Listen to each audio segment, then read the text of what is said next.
הפריט הזה בין למעלה מ-200 שנה.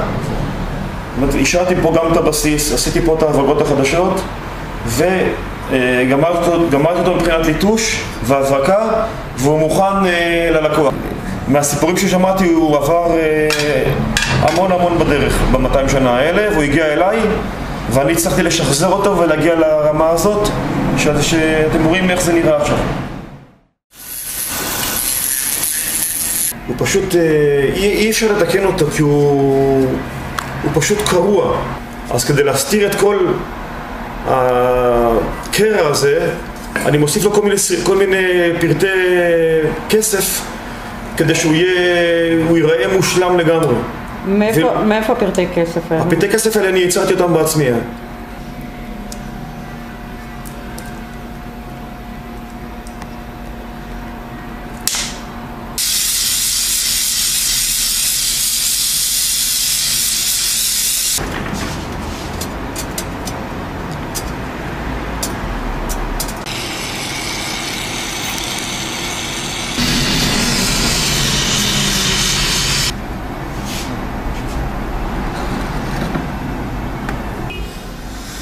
מה שאני עושה עכשיו, בעזרת כימיקל שנקרא אוקסיד, אני משחיר את כל המוצר כדי לתת לו את המראה של משהו מאוד עתיק.